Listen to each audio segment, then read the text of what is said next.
कबीर परमात्मा के अपने आप उदाहरण देकर कहते हैं कि कबीरा वैद बुलाइया पकड़ के देखी बाँ, और वैद न वेद न जाने ही मेरा कर कलेजे माँ। कहते हैं डॉक्टर बुलाया, डॉक्टर ने नाड़ी देखी, बाँ पकड़ के, पहले ये थे थर्मामीटर हाथ से देखा करते हैं, और वैद कहता है इसका कोई बीमारी नहीं और रोज सूखते आवे।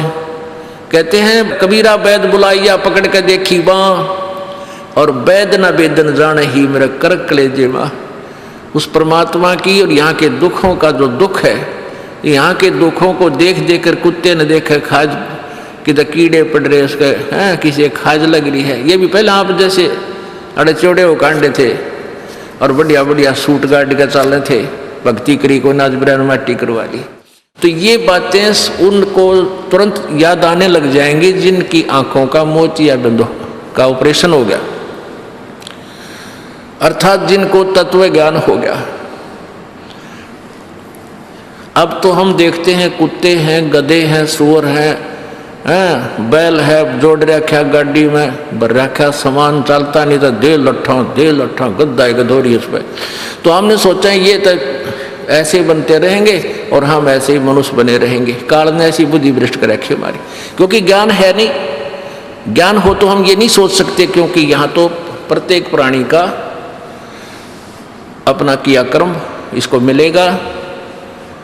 आज मनुष्य है, भक्ति ठीक की नहीं तो अगली योनियों अन्य प्राणियों की योनियों में जाएगा ही जाएगा। तो फिर ये बातें, यहाँ का यो कष्ट, किसी की किसी का हाथ कट रहा, किसी की टांग कट गई, कोई अंधा हो रहा, किसी का बेटा मर गया, किसी की बेटी मर गई, एक परिवार में दो तीन दिन इकट्ठे मृत्यु हो रही है। अब उस परिवार के स्थान पर आप अपने को सोचकर देखो जो जश्न मनाने की तैयारी में है, तो फिर ये बकवादें अब पलट जाएंगी। 90% जो हम वेस्ट करते हैं अपना समय इस पेट के लिए और इस संसारिक इन बकवादों को जोड़ने के लिए, ये 90% अपने आप शांत हो जाएगी। ना दहेज लेंगे ना देंगे। किसी के 2 कन्या हो जाती है, उसको नींद आनी बंद हो जाती है। ऐसा हमने अपने आप एक मकड़ी वाला जाल फैला के आप फंस बैठे उसमें दहेज के चक्कर में, क्योंकि हमें ज्ञान नहीं। हम किसी से आज पैसा लेते हैं, अगले जन्म में वो पैसा वापस देना पड़ेगा। किसी ने मान ले किसी को दबाव देकर दहेज का पैसा ले लिया, या वैसे 2 नंबर के काम करते ले लिया, लेकर दिया नहीं, अगले जन्म में वो पूरा करना पड़ेगा। किसी का गधा बनकर देना पड़ेगा, किसी का भैंस बनकर देना पड़ेगा, और या फिर अगले जन्म में वो दामाद बन के ले जाएगा जिसको आज तुम दामाद बन के ले रहे हो। तो इस पंगे में अनजान व्यक्ति दिया करे। परमात्मा ने जो आपको देना है वही देना है, आपके प्रारब्ध में लिख रखा है। उसमें आप अगर फेरबदल करने की चेष्टा करोगे दूना दुख उठाओगे। फेरबदल भी परमात्मा ही कर सकता है। शास्त्र अनुसार साधना करने से आपके भाग्य में ना होगा वो पुण्य, और परमात्मा करवा कर या अपने कोटे से देकर आपको यहाँ होटल वाली सुविधाएं अवश्य देगा, पर अधिक नहीं मांगनी चाहिए। तो ऐसे नानक साहब जी से किसी ने प्रश्न किया, क्योंकि नए नए भक्त बहुत जाते रहते हैं। कहते हैं हे गुरुदेव, हे परमात्मा, आप हमें कभी खुश नजर नहीं आते, आप खोए खोए से रहते हो। तो नानक साहब जी कहते हैं भाई क्या बताऊं। कहते हैं ना जाने काल की कर डारे, और किस विध ढल जा पासावे, और जिनाते सरते मौत खुड़क दी उन्हानू केड़ा हासावे। कि 1 सेकंड का पता नहीं यहाँ के बिजली गिर जा और कहाँ गिर जा। जैसे सन 2000 की बात है, पूरा भारतवर्ष गणतंत्र दिवस 26 जनवरी मना रहा था। उधर से गुजरात के अंदर एक जबरदस्त भूकंप आ गया। लाखों व्यक्ति अपने ही मकानों के नीचे जो 3-3, 4-4 मंजिल के सारा जीवन पीढ़ी 2 पीढ़ी लाग कर बनाकर उसमें जश्न मना रहे थे, उन्हीं के नीचे दब के और लाखों व्यक्ति मर गए।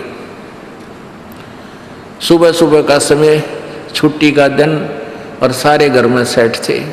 काल ने किसा दाव लगाया। तो यहाँ परमात्मा कहते तुम तो बालक हो, बालक कति डरते नहीं जरा से भी। डर जब हो जब आपको ज्ञान हो, और ज्ञान हो सत्संग से। सत्संग मान का समय नहीं कि तो और बकवाद हो रही हो, देख लो दुनिया इकट्ठी हो जा। और यहाँ कितने भक्त आ पाते हैं, जो आ पाते हो बहुत महान और पुण्य आत्मा है, उनके पिछले संस्कार इतने जबरदस्त हैं कि उनको प्रेरित करके लाते हैं, परमात्मा की रजा होती है उनके ऊपर। तो क्या बताते हैं, न जाने काल की कर डारे और किस विध ढल जा पासावे, और जिना ते सरते मौत खुड़क दी उन्होंने केड़ा हंसावे। अब फिर पूछते हैं क्या प्रभु आप सदा ऐसे ही रहते हो? प्रश्न किया किसी ने नानक जी से। नानक साहब ने कहा कि भाई मुझे भी खुशी होती है, लेकिन वो खुशी हम ऐसे प्रकट नहीं करते जैसे अनजान लोग करते हैं, नाचे कूदो या हा हा हा दांदरे कर दे। नहीं, अंदर ही होता रहता हमारे जो कुछ होता है। कहते हैं साध मिले साड़ी शादी होंदी, साध मिले साड़ा शादी होंदी, और विछड़ जा दिलगिरी वे, अख दे नानक सुनो जहाना मुश्किल हाल फकीरी वे। कि तुम भक्तजन जब आते हो मेरे पास सत्संग सुनने के लिए, और जो उपदेश ले चुके हैं, और फिर वो सारे के सारे रह रह कर मेरे पास आ रहे हैं, तो मुझे बहुत खुशी होती है। उस दिन हमारे विवाह होता है, शादी होती है, समागम होता है, चहल पहल होती है। और जब तुम चले जाते हो, विछड़ जाए दिलगिरी वे, तुम चले जाते हो जब मुझे दुख होता है। क्यों होता है कि तुम काल के उसमें पहुंच चले जाते हो, क्योंकि भक्त कम होते हैं और काल प्रेरित व्यक्ति ज़्यादा होते हैं। मुझे ये डर लगा रहता है कि कहीं ये बोली आत्मा उन काल के दूतों का ना फंस जा, और उनकी बातों माँ के भक्ति ना छोड़ दे, इनकी दुर्गति ना हो जा। जब तुम ठीक ठाक वापस आ जाते हो सभी, तो मेरी आत्मा खुश होती है। उस दिन मेरी खुशी का कोई ठिकाना नहीं होता, लेकिन वो होती है अंदर ही अंदर, लोग दिखावा नहीं होता। साध मिले साड़ शादी होंदी, और विछड़ जा दिलगिरी वे, अख दे नानक सुनो जहाना मुश्किल हाल फकीरी वे। भाई कहते हैं भक्ति करना बहुत मुश्किल है। मुश्किल इन काल के दूता ने बना दी, जनता ज्ञानहीन कर दी। जो भक्ति नहीं करते वो तो सीधे काल के जाल में है ही। जो भक्ति करने की चेष्टा करते हैं तो किसी का तो पति लाठी ठाए पाओगा, उसके पति ने कोई और इंजेक्शन ला जाएगा। यो क्यों होया भाई, हम भी तो नाम ले रहे हैं, हम वहाँ जाते हैं, हम तो 6 महीने साल में कभी कभी जाते हैं, और आप कहते हैं 10वें दिन भाग लेते हैं। तो भगत ने नाम ना ले रखा तो वो परेशानी पैदा करेगा ही करेगा। किसी की पत्नी ने नाम नहीं ले रखा, भगत ने ले रखा है, तो वह सींग पिनाए पावेगी। किसी के कहने सुनते हैं, जानते क्या सुनी घर में होगी। काल न तक करवाना है कि किसी प्रकार ये वहाँ जाना छोड़ दें, तेरे जाल में फंसे रहें, इसका तो पूरा प्रयत्न रहेगा। लेकिन पुण्यात्मा यु ज्ञान रूपी ढाल आपको इसलिए दी जाती है कि अपना बचाव करो, और भक्ति मत छोड़ना चाहे कुछ भी हो। आप पुण्यात्माओं अपने घर के काम में, ठीक है, पति पत्नी बच्चे सब कोई कार्य करना है तो सब मिलकर सलाह बनाकर कर लें, बहुत अच्छा होता है। उसमें कोई हानि लाभ भी हो जाती है तो विशेष दुख नहीं होता। उसमें अवश्य राय एक दूसरे की लेकर काम कर लेना चाहिए। और जब आता आत्म कल्याण का समय, उसमें किसी की राय की आवश्यकता नहीं। मान लीजिए आपने नाम लेना है और आपका पति नाट्य है, तो नाट्य जाएगा। ये अपने जीवन का सौदा तुमने खुद सोचना होगा, इसमें किसी की राय की आवश्यकता नहीं। आपने नाम लेना, आपकी पत्नी मना करती है तो करन दे, इसमें किसी की सलाह लेने की जरूरत नहीं, चाहे कोई राजी रहे चाहे नाराज रहे।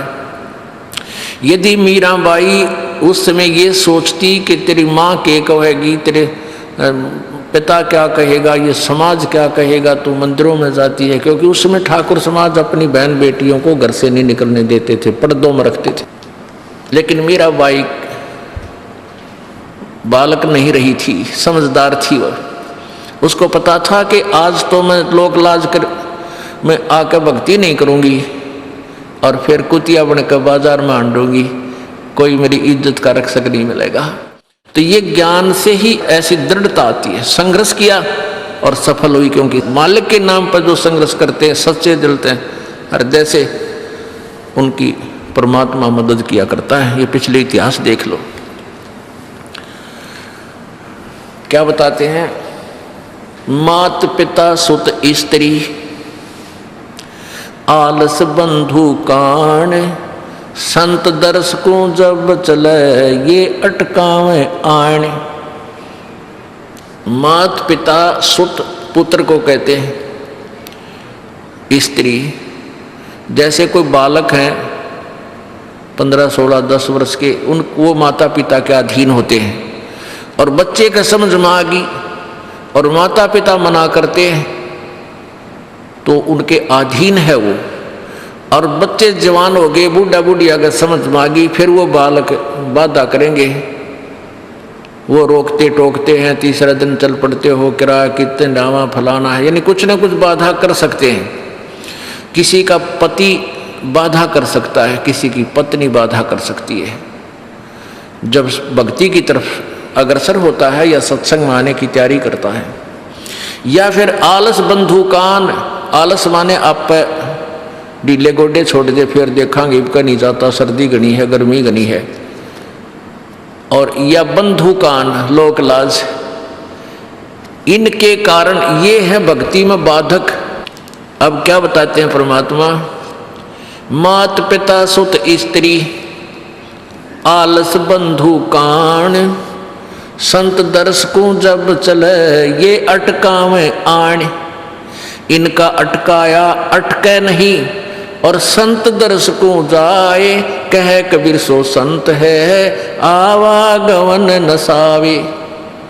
इनका अटकाया अटके नहीं, और संत दर्श को जाए यानी सत्संग में अवश्य जावे, कह कबीर सो संत है आवागमन नसाए, उसका कल्याण हो।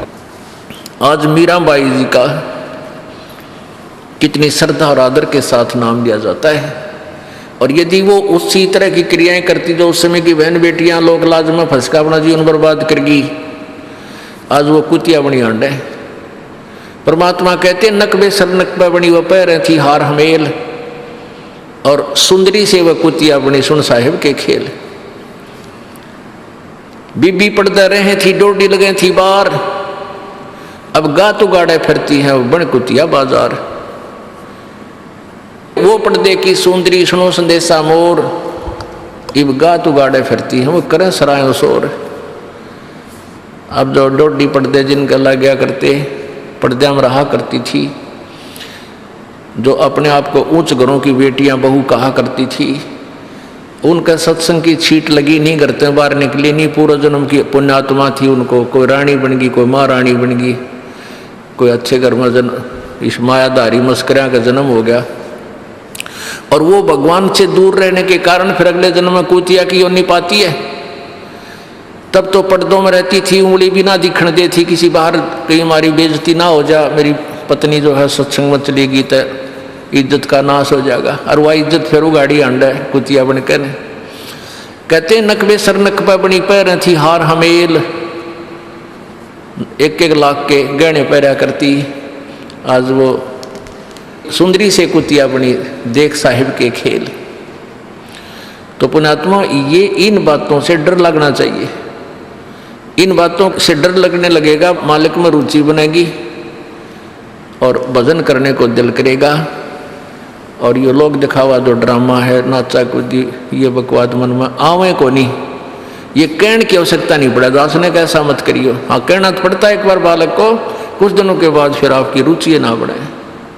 इतना तो इस दास को विश्वास हो गया है कि परमात्मा के बच्चे भगवान को पहचानने लग गए, क्योंकि अब शिक्षित समाज है। आपको नाम दिया जाता है, नाम देने से पहले सब नियमों से परिचित कराया जाता है।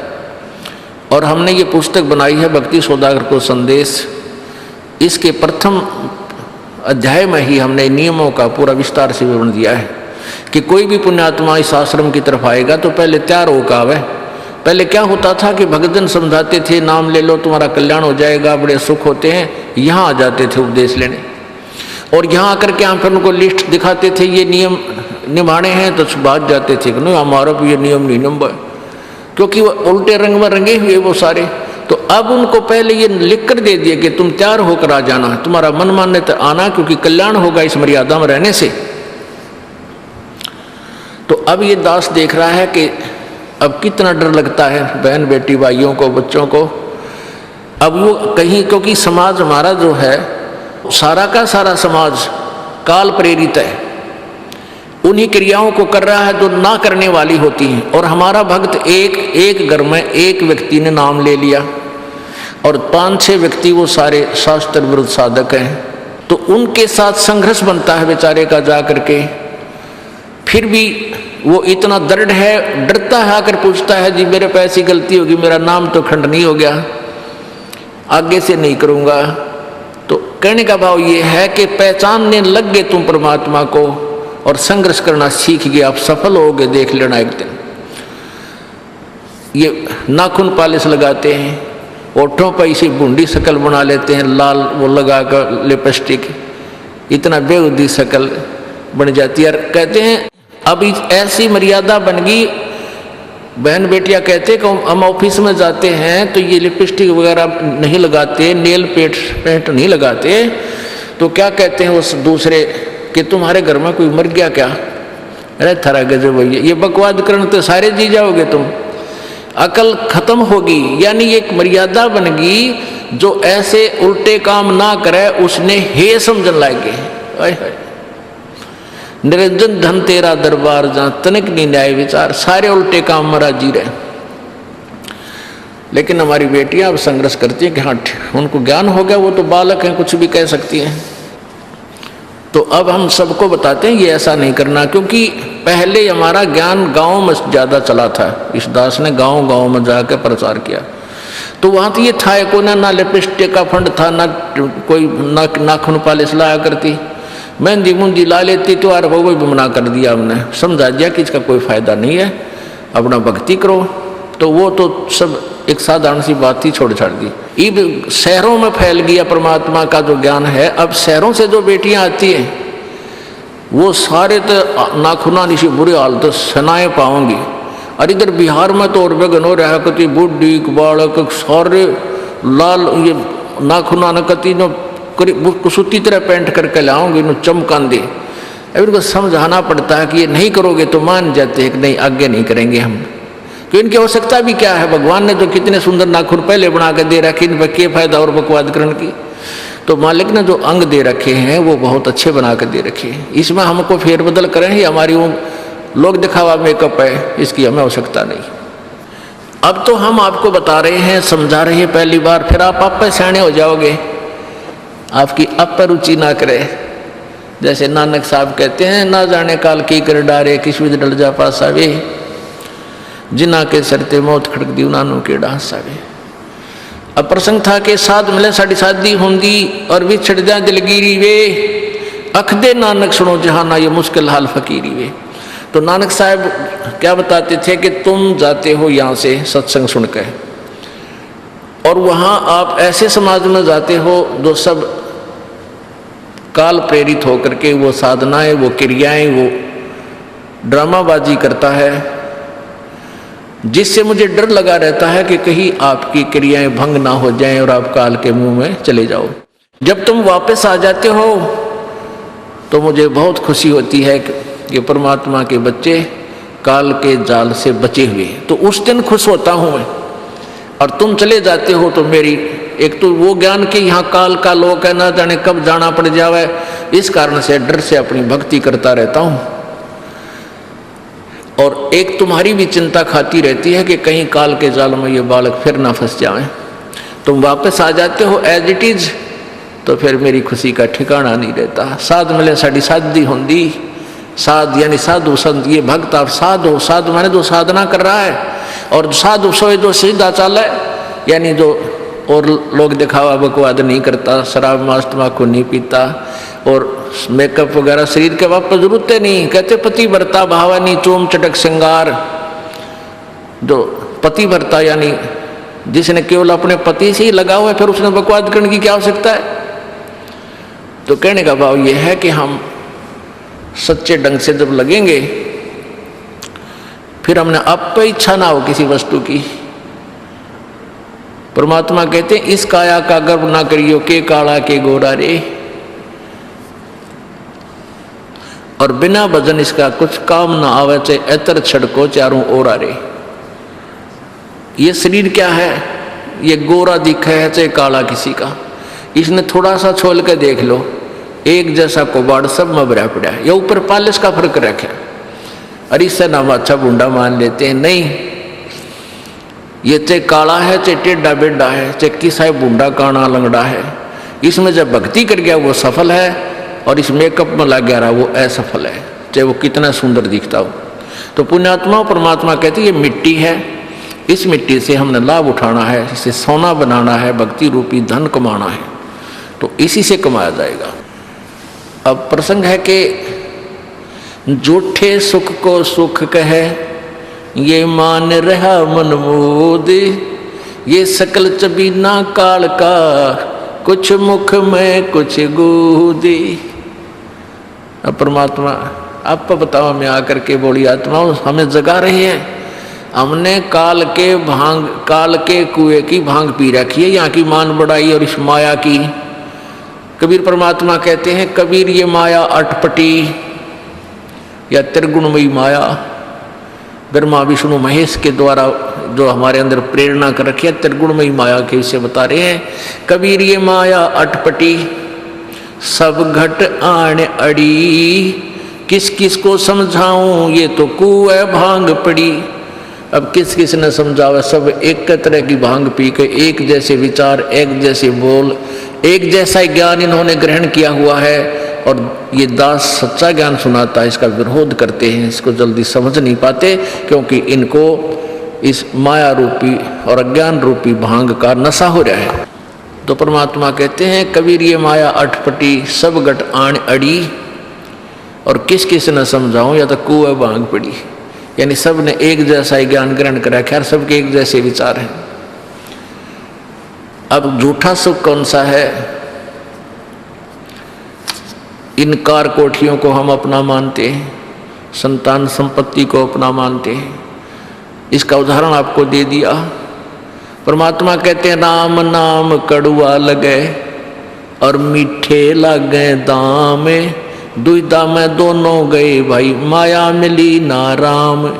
माया तो मिले को नहीं, यानी मान लीजिए आपके पास अरबों संपत्ति अरबों हो भी गई तो वह तेरी नहीं, आपको 2-4 रोटी सुबह 4 रोटी शाम है, और 1 वर्ष में गणित गणे 4 कपड़े कुर्ते पजामे बहुत,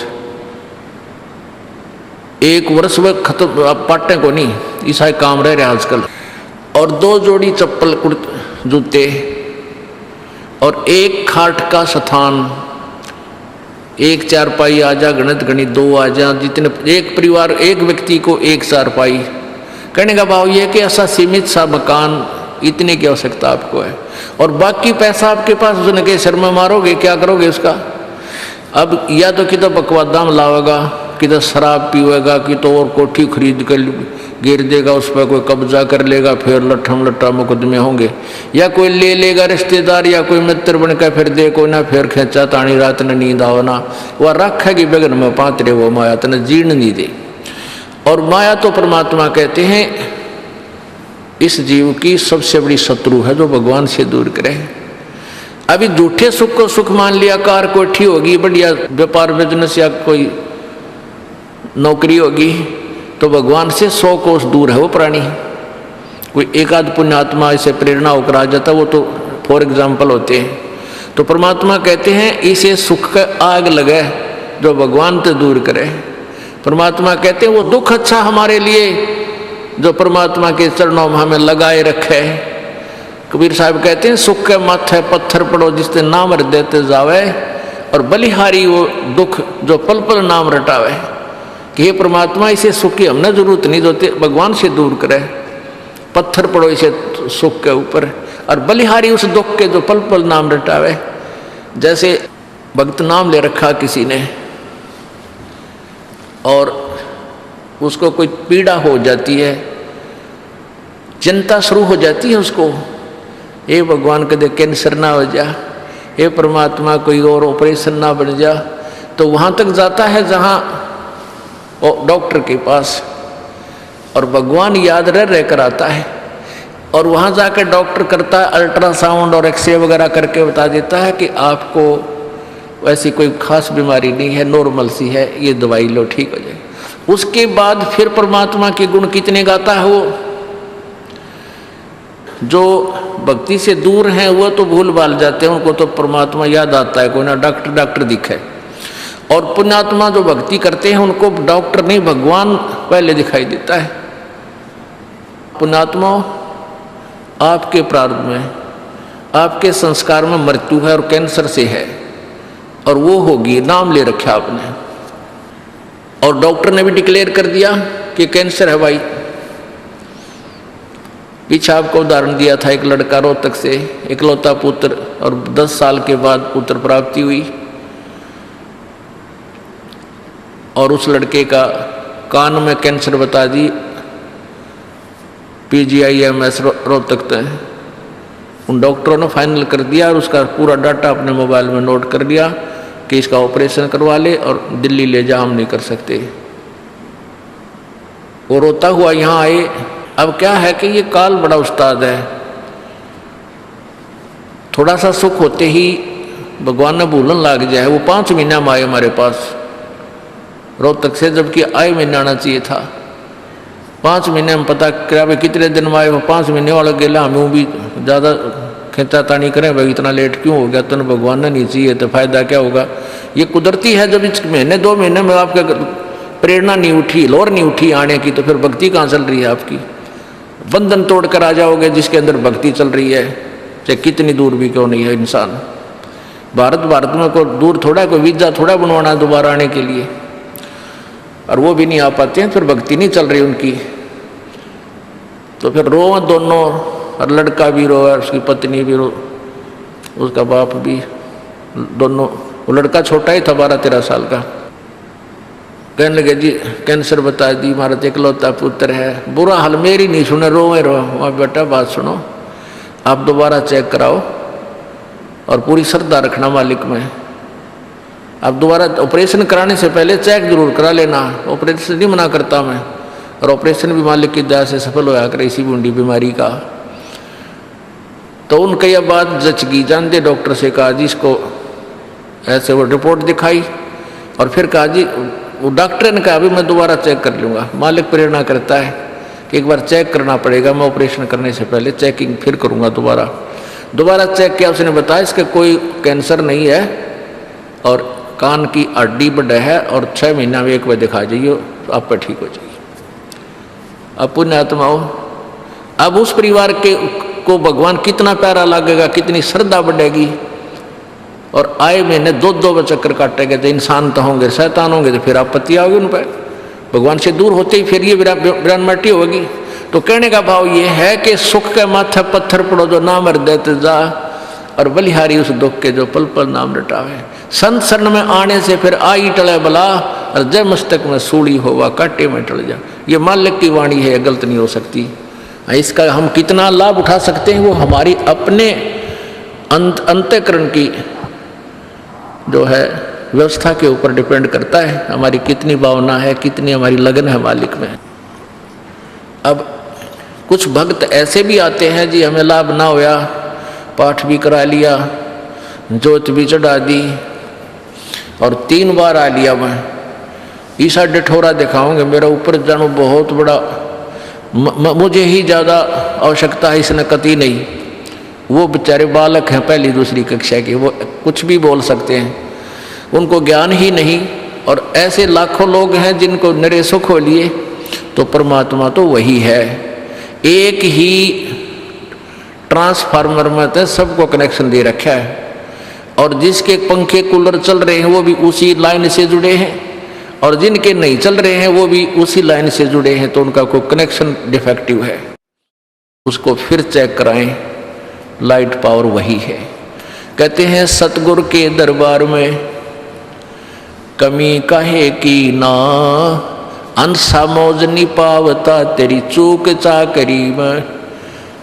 कि इस परमात्मा के दरबार में किसी चीज की कमी नहीं।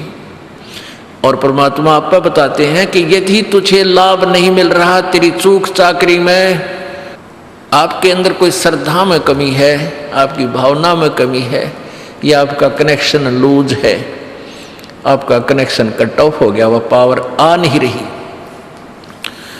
इस परमात्मा कबीर जी के शब्द कोश में असंभव शब्द नहीं है।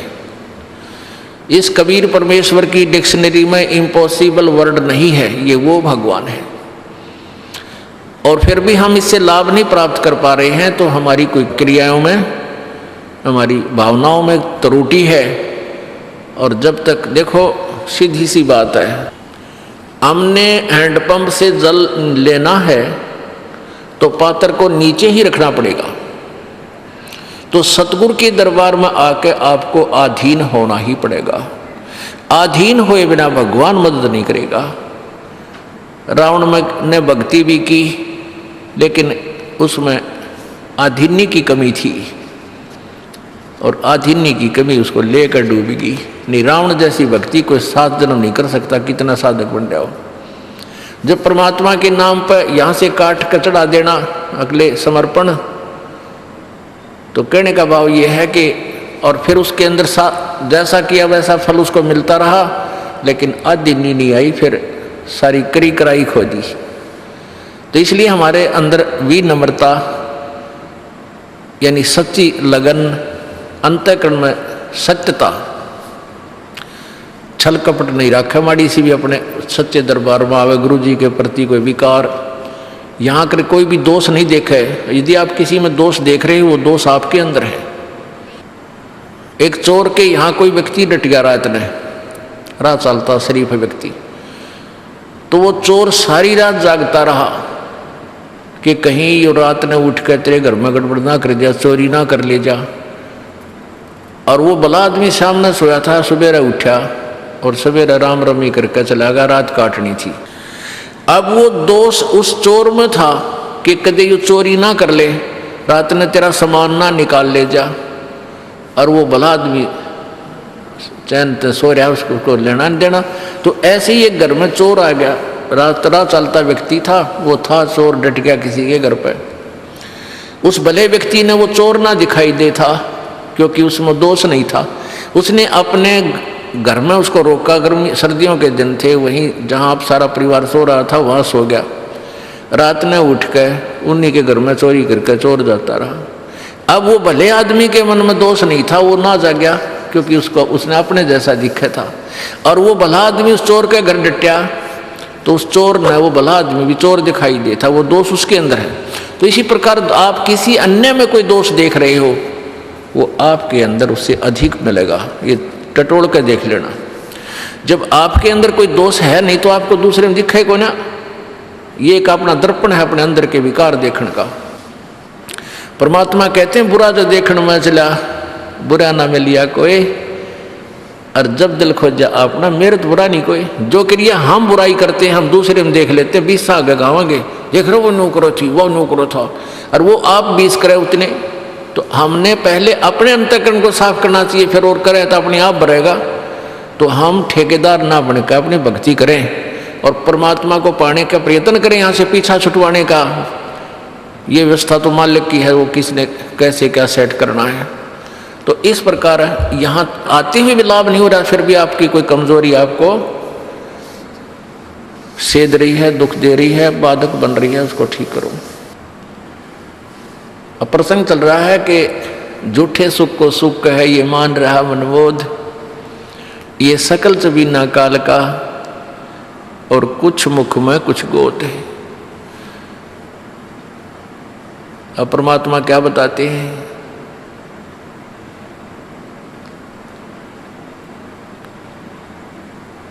कबीर कहाँ गर्बियो,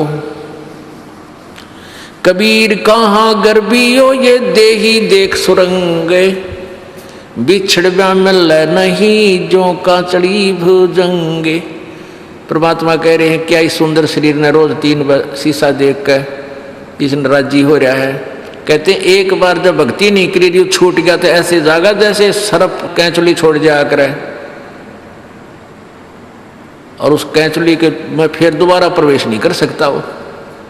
ऐसे ही वो शरीर एक बार आपका छूट गया तो या पड़ी रह जाएगी आपके ऊपर का कवर, ये कुछ ना फिर इसने फूकेंगे माटी घेर कर उसमें शमशान घाट में दे लट्ठा और दे सिंगड़ गोंगे उसका मार फोड़ फूक फाक कर जब उड़द डगेंगे और तय इसमें फूला नहीं समानता। इससे लाभ उठाना है, चाहे किसा भी शरीर है आपका, वृद्ध है चाहे बालक है, जवान है चाहे किसा भी है, अभी आपको बताया था जैसा भी है, काला काला गोरा, अपनी भक्ति करो, पीछा छुटवाओ या माटी एक सी है सबकी।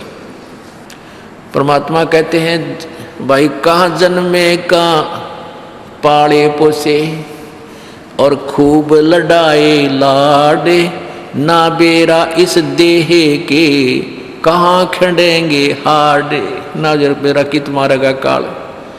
कबीर कहाँ गर्बियो ये काल गह करके से, ना बेरा कित मारेगा यो के घर के परदेश।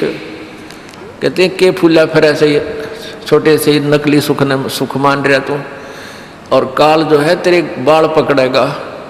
काल गह कर केश, कर माने हाथ, केस माने बाल, और ना बेरा कित मारेगा के घर के परदेश। अब आपने उस आंध्र प्रदेश के मुख्यमंत्री की स्थिति देखी, न कह रहे किसी जगह मारेगा काल की तो पानी पैनी अभी ना पावे, वहाँ पटका ठाक है 3 दिन मत नो बेरा पट्टा पड़ा कहाँ पर है। तो पुण्यात्माओं बात ये नहीं कि वो मर गए इस तरीके से, लेकिन जो थोड़े से जिनको हम बड़े व्यक्ति मानते हैं उनकी दुर्गति होती दिखे ना, जब ये मन पापी ठीक ठिकाना आ जाता है। आम आदमी तो रोजमर्रा है उसकी तो चिंता नहीं, मानते नहीं। इसे जो जिनको हम सुप्रीम पावर माना थे, मुख्यमंत्री बिरानी के पाड़ मानते थे हम बिना ज्ञान में, और उसकी के दुर्गति हुई। कहते हैं जो भक्ति नहीं करता उनके ये बिरान माटी होंगी, और जो परमात्मा का नाम लेता है उनके साथ ऐसा नहीं होगा, ये गारंटीड बात है। अगर इतना भी अंतर नहीं है फिर भगवान की आवश्यकता ही समाप्त हो जाती है। ध्रुव प्रहलाद मीराबाई के इतिहास देख लो, मीराबाई को विष पिला गया था, विष भी अमृत बन गया उस परमात्मा की भक्ति और शक्ति से।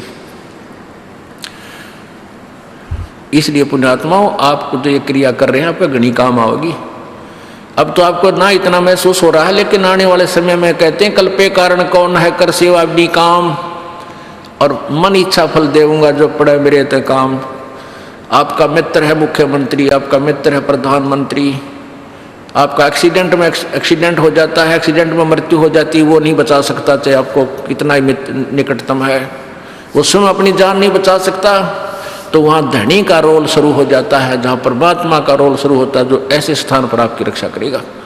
तो हमने इन अन्य सहारों को त्याग कर परमात्मा का आसरा ही लेना चाहिए।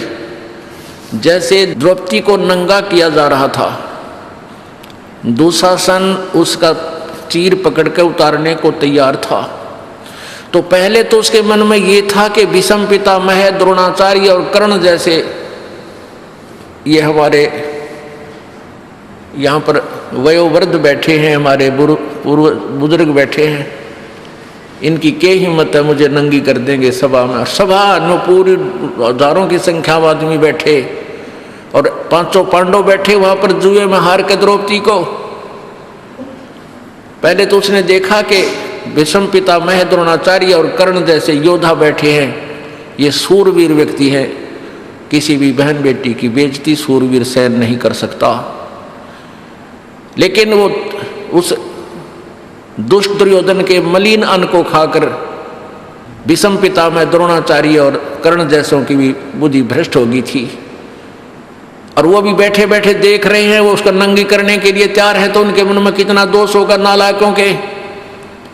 या तो खड़ा होकर कह देना था खबरदार जो लड़की का हाथ लगाया निकम्यो, और उन तीनों योद्धाओं में से एक भी खड़ा होकर ये कह दे खबरदार देश बेटी को हाथ लगाया है, तो दुशासन की औकात नहीं थी उसको दोबारा छू दे कपड़े को।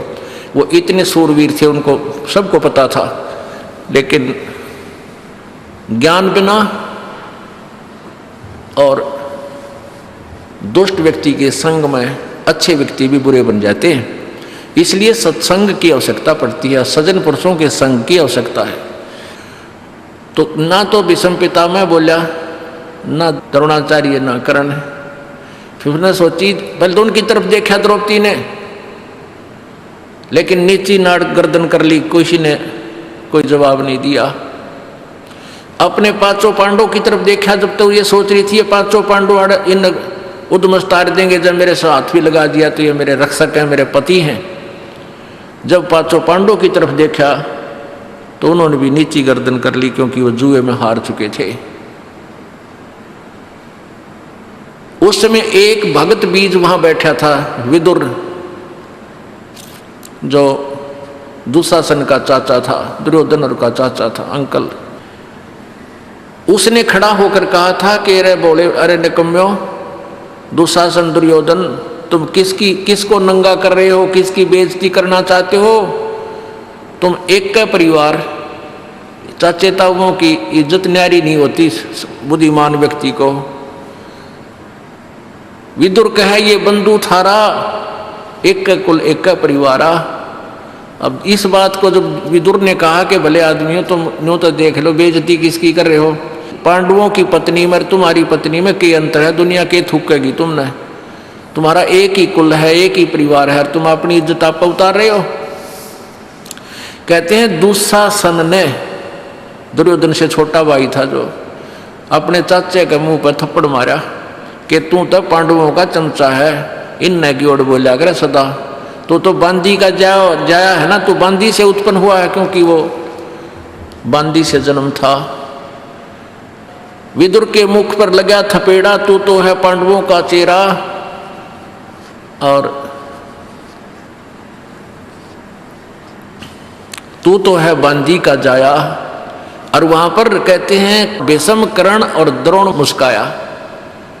अपने आत्माओं, इन भीष्म पितामह और द्रोणाचार्य तो गुरु जी थे, और कर्ण भी बहुत गणमान्य व्यक्तियों में से समझदार, बुद्धिमान और दानी माना जाता था। कहते हैं इतना दान करता था, एक बार सोने के दांत थे, उसके दांत भी तोड़ कर दे दिए थे, इतना दानी था। पर ज्ञान बिना उस दान का के चाटा है? विवेक बिना इंसान नहीं रहता। तत्व ज्ञानहीन प्राणी चाहे कितना भी अच्छा दिखता हो, वो अच्छा रह ही नहीं सकता। परमात्मा का सहारा चाहिए। तो वहां क्या है कि जब उसने न्यू कहा ना, तू तो है बांदी का जाया, दुशासन ने, तो वहां कहते ये तीनों सूरवीर बैठे थे, योद्धा दांतरे काटने लगे, दांतरे काटने और हंसे मुस्कुराए। फिर जब उसने अपने चाचे का थप्पड़ मारा और ये कहा तू तो है बांदी का जाया, तो भीष्म, द्रोण और कर्ण मुस्काया। जबकि उन्हें खड़ा हो गया, धमकाना चाहिए था, निकम्मे तने अपने चाचे पे हाथ ला दिया, तेरे जैसा दुष्ट नहीं। अपने बाप पर हाथ उठा दिया, चाचा पर हाथ उठा दिया, तो एक जैसी बात है। लेकिन वो हंस मुस्कुराए अंदर अंदर। अरे थरा गजब हुई हो। तो पुण्यात्माओं, या तो पंचायत में जावे नहीं, और जावे तो वहां निष्पक्ष बात करे, मानना चाहिए कोई मत मानने, खड़ा होकर कहे कि ये गलत ऐसा है भाई, ऐसा नहीं है, कोई मानना ठीक से, नहीं तो उठ कर आ जाओ। वहां उस अन्याय को सहन नहीं करना चाहिए, देखना नहीं चाहिए, उसमें दोष लगता है। तो विदुर उसी समय उठकर बाहर आ गया जब उसकी बात नहीं चली, और जो कहनी थी वह सच्ची कह दी, उठ कर आ गया। तो एक था पंचायती उसमें। ये तो द्वापर की बात है, रीब के पंचायतिया का तो कहना है कि है, इब तो मुँह देखमा बात हो सारा। तो पुण्यात्मा, पुराने समय की बहुत सी कहानियां ऐसी हमने सुनने को मिली, जो पंचायती हुआ करते। गांव जैसा न्याय कहीं नहीं हो सकता अगर गांव का आदमी को सब बात का पूरा पता होता है कि किसकी क्या गलती है। एक लड़के ने किसी गरीब व्यक्ति की बहन बेटी को 19 कह दिया, एक मतलब नंबरदार के लड़के ने, बहुत पुरानी बात है। तो वो पंचायत कर ली, उसको पता नहीं था कि मेरे लड़के ने ऐसी गलती कर रखी है, और उसी को न्यायाधीश चुन दिया कि फैसला आपके हाथ में। फिर सारी कहानी बताई गई, लड़का भी बुला लिया, लड़की वाले भी बुला लिए। जब उसको पता चला कि मेरे इकलौते पुत्र था, उसने आज ऐसी गलती की है, तो उसके पास गन थी। उसी समय अपने पुत्र की तरफ निशाना साध दिया कि तो मेरा बेटा नहीं, मेरा दुश्मन है।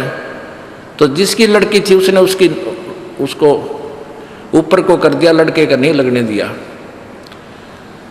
कि जब आप इतना दुख मान लिया तो हमारा न्याय हो गया। और ईब के है, इब सांझ ने पंचायती, शाम ने कुछ बात करें, सवेरा घुटी ला के बदले पावे, ये पंचायत होगी। तो पुण्यात्माओं, उस लड़की वाले ने उस लड़के की जान बख्शती नहीं, वो खुद उसकी गोली से मारना चाहता था। शाहजहां मुसलमान था, वीर हकीकत राय और एक मुसलमान के बालक इकट्ठे पढ़ा करते, उनका आपस में कहा सुनी होगी। एक हकीकत राय ने उनकी फातिमा जी को गाली दे दी और उसने दुर्गा को गाली दे दी मुसलमान के लड़के ने। तो उसके शाहजहां के साले ने गलत बात बताकर राजा को सच्चाई से अपरिचित रखे और हकीकत जी को यानी मरवा दिया, उसको चढ़वा दिया, खत्म करवा दिया। जब शाहजहां को पता चला, अपने साले को तीर मार दिया था कि तू दुश्मन है, बालका की छोटी मोटी लड़ाई तने कोड कहानी बना दी नालायक। तो पुण्यात्माओं अब कितना सतर गिर गया, हद हो रही है भगवान। तो ऐसे द्रौपदी ने जब ये देखा कि भी पहले तो उसने सहारा तकिया अपने 5 पतियों का, वो भी योद्धा थे भीम जैसे बलि, और फिर उसने आसरा तकिया सहारा लिया सामने बैठे उन बुजुर्गों का, भीष्म पितामह, द्रोणाचार्य और कर्ण का, और फिर भी कोई सहयोग कहीं से नहीं मिला। परमात्मा कहते हैं भीष्म पितामह, द्रोणाचार्य और कर्ण तो उस दुर्योधन, क्योंकि दुर्योधन को राज प्राप्त हो गया था, दुर्योधन के पास रहते थे, उसने अच्छे बाग में रखे हुए थे, वहाँ खूब मेवा फल फ्रूट खिलाया करता था, सेवा करता थे उसके नौकर।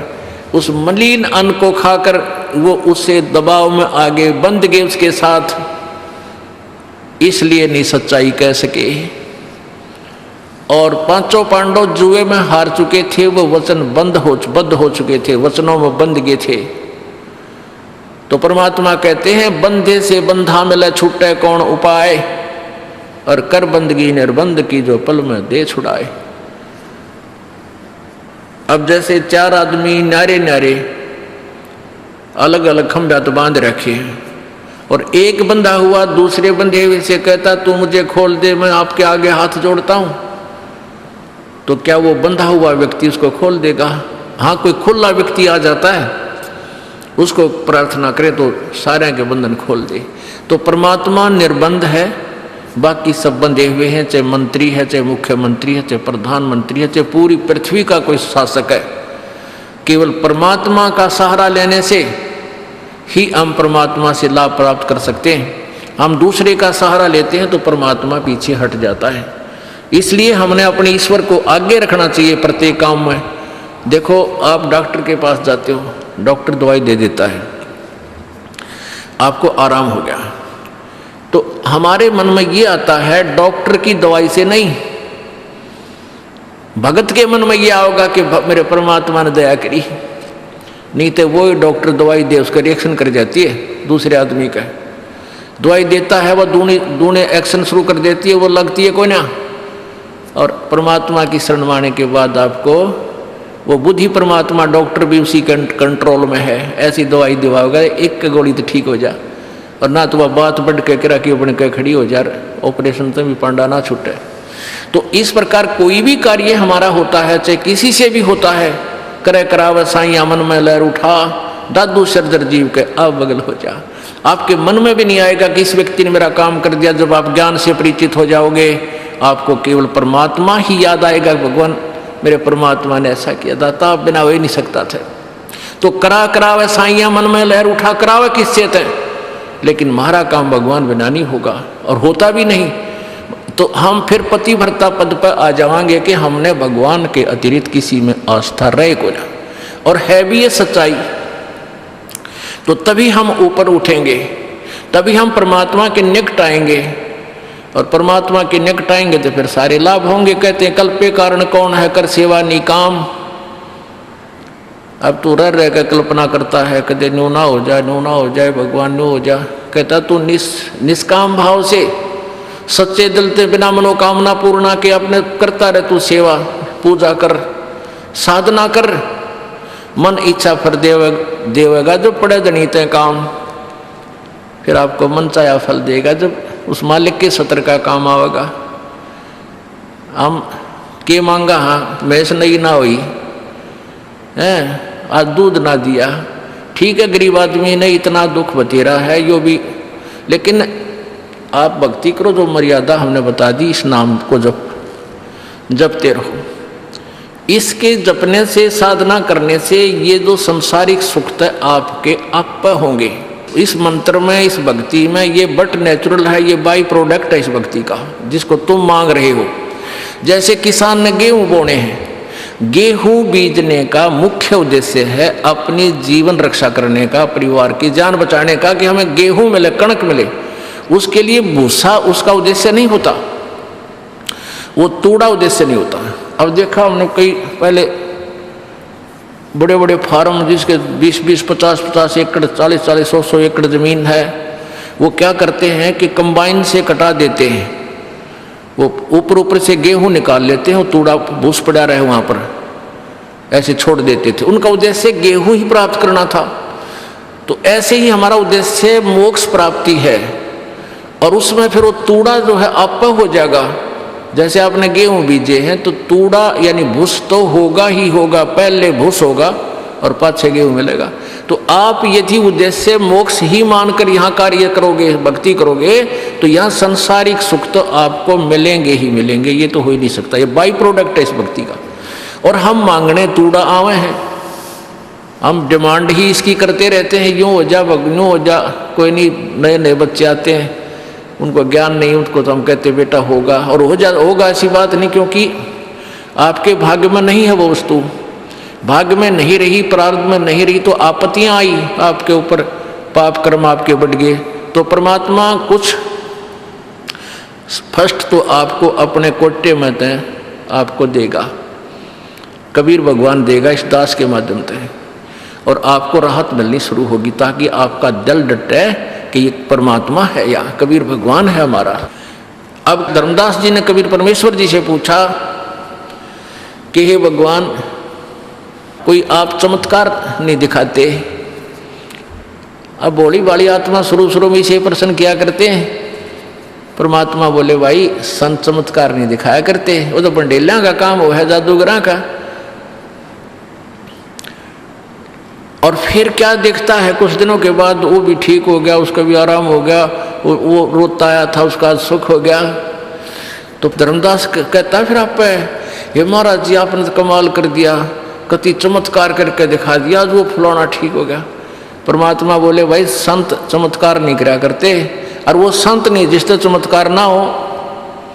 अब दोनों बात है, जातुर हो जाएगा, जातुर, ये ऐसे संत नहीं कहा करते, वो तो ड्रामेबाज और माया के लोभी बकवास किया करते हैं। संत चमत्कार नहीं दिखाते, नहीं करते, और वो संत नहीं जिससे चमत्कार ना हो।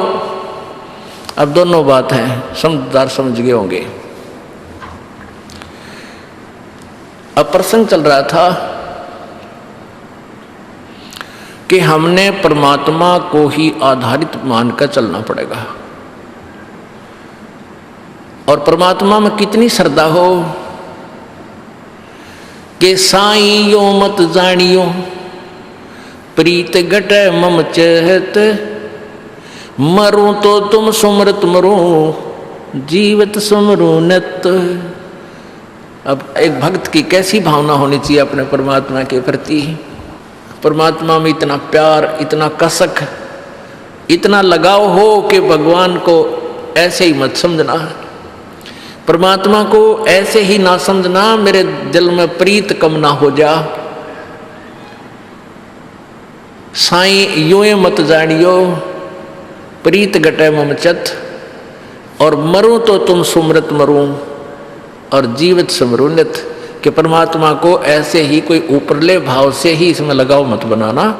परमात्मा ऐसी वैसी चीज नहीं है, ये बहुत ही इम्पोर्टेंट वस्तु है, और इसको ऐसी वैसी बात मत समझना। यानी जिसका नाम भगवान और सारी सुख दे, और फिर हम उसको ऐसे वैसे ऊपरले भाव से उसमें लगाव रखते हैं। आइए अब हम उन श्रद्धालुओं के अनुभव जानते हैं जो जगत गुरु तत्वदर्शी संत रामपाल जी महाराज जी से दीक्षा प्राप्त कर चुके हैं तथा उनके द्वारा बताए गए भक्ति मार्ग पर चल रहे हैं। नमस्कार जी। नमस्कार सर। क्या नाम है बहन जी आपका? मेरा नाम नेहा है। बहन जी आप कहाँ के रहने वाले हैं? मैं दिल्ली की ही रहने वाली हूँ। बहन जी संत रामपाल जी महाराज से नाम दीक्षा आपने कब ली? संत रामपाल जी महाराज जी से मैंने नाम दीक्षा 2013 में ली, अप्रैल के मंथ में। संत रामपाल जी महाराज से नाम दीक्षा लेने से पहले क्या आप कोई भक्ति साधना भी करते थे? संत रामपाल जी महाराज जी से दीक्षा लेने से पहले हम देवी देवताओं की पूजा करते थे, जिसका हमें पता ही नहीं था कि देवी देवता की पूजा क्यों और किस लिए करनी चाहिए। क्योंकि कोई भगवान ऐसा नहीं हो सकता कि उसके चमत्कार किसी को बताने से वो चमत्कार ही गायब हो जाए। क्योंकि मैं शिव जी भगवान की पूजा ज़्यादा करती थी, तो मैंने कभी भी शिव जी भगवान के लिए व्रत करे या कुछ भी उनसे मांगा तो वो जभी की जभी पूरा हो जाता था नेक्स्ट डे। बट जब ये चीज़ मैंने एब्जॉर्व करी कि हाँ मेरी मतलब मनोकामनाएं पूरी हो रही हैं, तो मैं अपनी मदर को या किसी को बताऊं कि मेरे तो ये भगवान है, मेरी मनोकामना पूरी होती है। तो जब मैंने अपनी मदर को बताया तो नेक्स्ट डे से या फिर जब भी मैं कुछ मांगती थी तो मेरा पूरा ही नहीं होता था।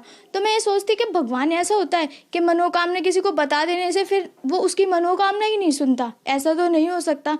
तो मेरे मन में बहुत सारे सवाल उठते थे कि लोग बोलते हैं, रूढ़िवादी परंपरा है कि गर्ल्स के पीरियड्स होते हैं तो वो मंदिर में नहीं जा सकती, वो कोई भी भगवान है उसके आसपास भी नहीं जा सकती। क्यों नहीं जा सकती? क्योंकि जो ये चीज़ है वो तो परमात्मा ने ही उसे दी है, नेचुरली है, कोई हमने अपने आप थोड़ी ही लगाई है जो इस चीज़ को इतना अछूत मानते हैं। तो मेरे माइंड में बहुत सारे क्वेश्चंस घूमते थे। हमारी एक पर्सनल शॉप है प्राइवेट जो मेरे फादर चलाते हैं इलेक्ट्रॉनिक की, उस पर क्योंकि हम किसी भी डेरा से या किसी भी गुरु के बारे में ना तो जानते थे और ना ही मेरे फादर को कोई इंटरेस्ट था। एक मेरी आंटी थी जो कि राधा स्वामी से जुड़ी हुई थी, वो हमें बोलती थी और हमारे फादर को कि तुम ये बुक पढ़ो, तुम्हारे ज्ञान समझ में आएगा तो तुम गुरु भी बनाओगे और गुरु बनाना हमारे लिए बहुत ज़रूरी है। बट मेरे फादर जब भी उस बुक को लेके आते थे, डेरा मतलब जो वो आंटी थी डेरे से लेके आती थी वो बुक मेरे फादर को देती थी। जब भी मेरे फादर उस बुक को पढ़ते थे तो नेक्स्ट डे हमारी शॉप पे ना कुछ नुकसान ही हो जाता था। तो मेरे पापा उसको पढ़ के थोड़ा बहुत और वापस कर देते थे कि ये बुक पढ़ने से मुझे हानि हो जाती है तो मैं इस बुक को क्यों पढूं। उस टाइम हमारे दिन ऐसे थे कि आर्थिक स्थिति भी, हम पैसे कमाते थे, महीने में लाख रुपए आते थे, पर यही नहीं पता चलता था कि वो पैसे गए कहाँ। क्योंकि हमारे ऊपर जो हमारे चाचा ताऊ थे, हमारे सगे, उन्होंने ही हमारे पापा के ऊपर जिन्न और प्रेत मतलब जो काली तांत्रिक विद्या होती है वो करवा रखी थी। मेरे फादर गुटखा भी खाते थे। तो फिर संत रामपाल जी महाराज के बारे में जानकारी आपको कहाँ से मिली? एक दिन शॉप पे एक संत रामपाल जी महाराज का शिष्य आया और उसने मेरे फादर को बोला कि तुम ये बुक ले लो। तो मेरे फादर ने बोला कि नहीं मैं नहीं ले रहा, ये बुक सब गुरु मतलब ऐसे ही होते हैं, हमें नहीं लेनी ये बुक। तो वो मतलब ज़बरदस्ती बोला कि नहीं आप ले लो ये बुक। तो मेरे फादर ने फिर उस बुक को लिया और उस बुक को लेते ही विद इन 2 या 3 डेज़ में, रात भी दिन भी, मुझे भी बोला कि तू मुझे पढ़ के सुना दे, मेरे को दिखाई नहीं दे रहा। पर हमारी बुद्धि इतनी बच्चों वाली थी, हमने बोला नहीं हम नहीं पढ़ रहे, आप खुद ही पढ़ लो। उस बुक को पढ़ा तो मेरे फादर बोले कि मुझे जाना है बरवाला और नामदान लेके आना है। तो मेरी मम्मी बोली ठीक है हम दोनों चलेंगे। तो मेरे फादर और मेरी मदर दोनों के दोनों संत रामपाल जी महाराज जी के आश्रम बरवाला गए 2013 फ़ेब में। उसके बाद वहाँ पर गए तो उन्होंने नाम दीक्षा ली, तो मेरे फादर और मेरे मदर लेकर आ गए। फिर 2 मंथ्स के बाद मेरे को बोला, मेरी मम्मी आके बताने लगी कि वहाँ का वातावरण ऐसा है, वहाँ पर ऐसे भगत बैठते हैं। तो मेरा थोड़ा सा इंटरेस्ट बना कि हाँ मुझे भी जाना चाहिए, जबकि मुझे ये नहीं पता था। मैंने उस टाइम 12th क्लियर करी थी 2013 में, मेरा फ्री भी टाइम था उस टाइम पेपर देने के बाद। तो मैंने सोचा थोड़ा सा इंटरेस्ट बना, जाके देख भी लूँ कि क्या है क्या नहीं। तो मैंने सतलोक आश्रम बरवाला जाने के बाद मेरा मन ऐसा हो गया जैसे हम पता नहीं किस परिवार में आ गए हैं। क्योंकि आजकल आपको पता ही है कि दिल्ली में और सिटीज़ में कितना जॉइंट फैमिली होती थी पहले, और अब जॉइंट ना रहकर सिंगल फैमिली हो गई है। तो बच्चों को वो चीज़ तड़प होती है। तो इसलिए जब मैं वहाँ गई तो मैंने देखा कि हाँ ऐसा लगता था कि पूरा परिवार है, हम ना किसी से राग द्वेष ना कुछ।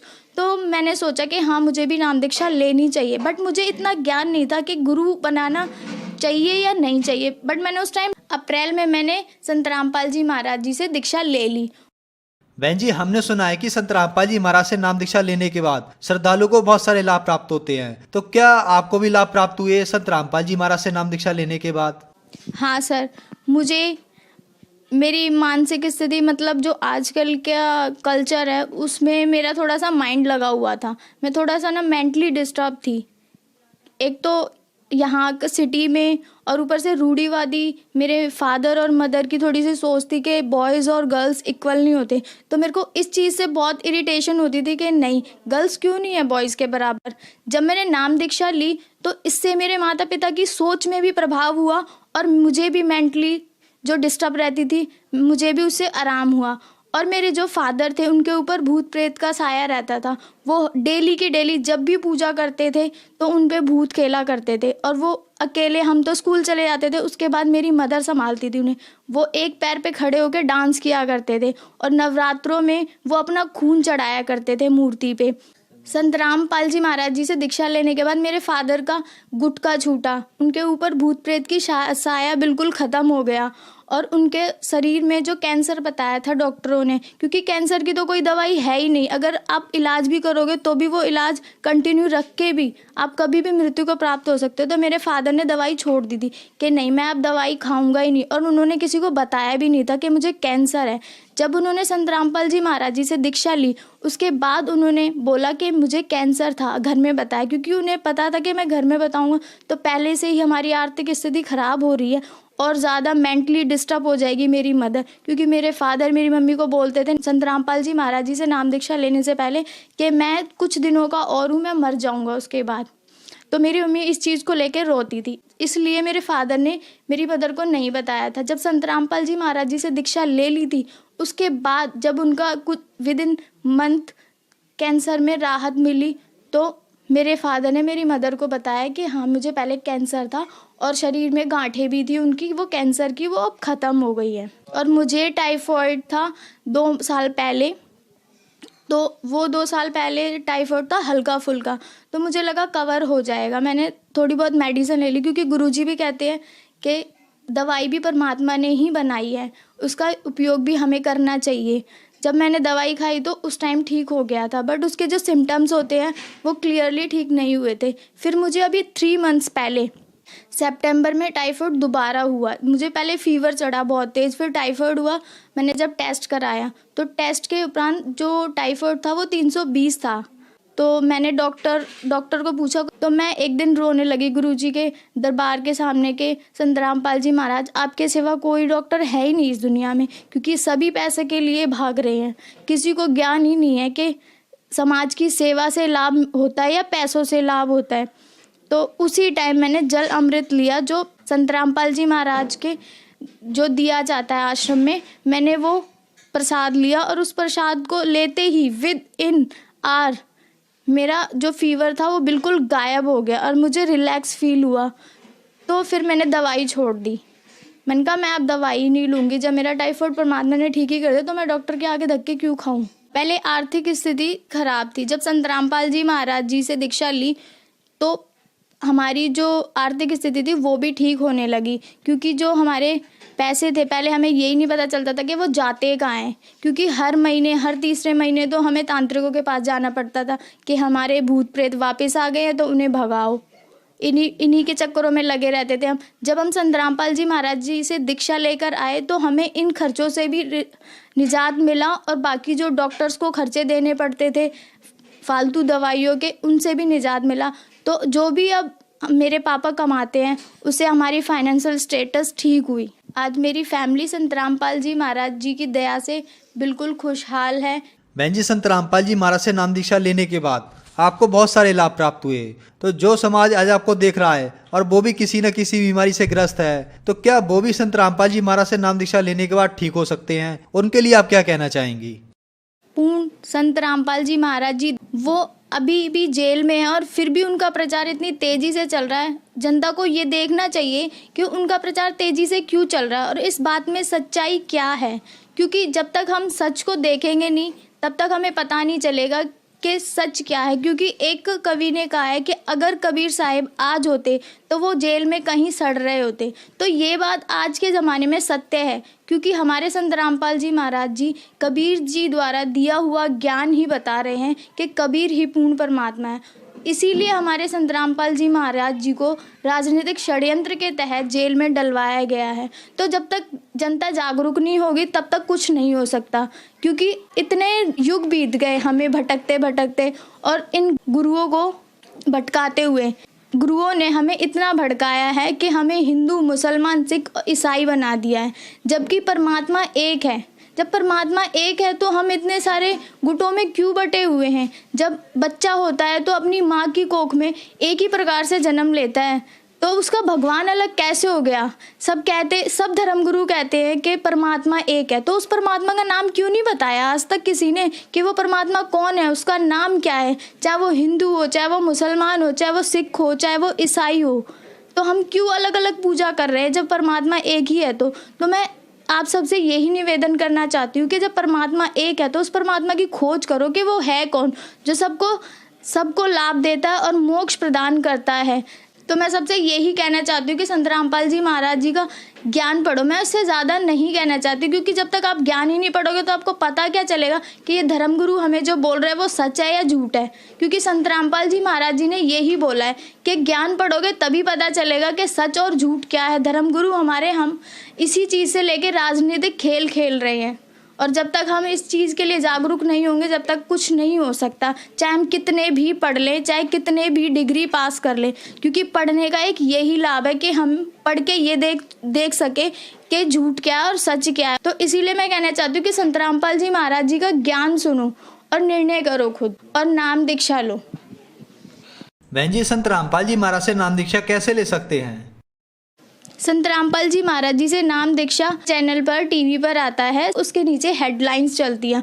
उस हेडलाइंस में कॉन्टैक्ट नंबर होते हैं। उस कॉन्टैक्ट नंबर के थ्रू आप कॉल करके आप पता कर सकते हैं कि हमारे आसपास नामदान केंद्र कहाँ पर है। क्योंकि पहले तो बरवाला में नामदान दिया जाता था, बट परमात्मा ने अब इतनी सुविधा कर दी कि लोगों को कष्ट ना करना पड़े, अपने नज़दीकी नामदान केंद्र खुलवा दिए ताकि वहाँ से ले सके। क्योंकि जो पूर्ण संत होता है उसकी पूर्ण शक्ति कहीं से भी, जैसे सैटेलाइट जो ऊपर होती है उसकी सैटेलाइट की शक्ति वहाँ से भी यहाँ हमारी टीवी चल रही होती है, जबकि हमें सैटेलाइट दिखाई नहीं देती कि सैटेलाइट है कहाँ।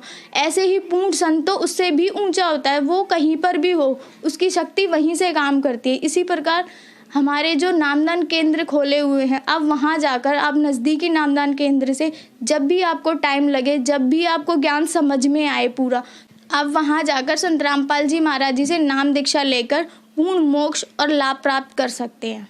धन्यवाद बहन जी।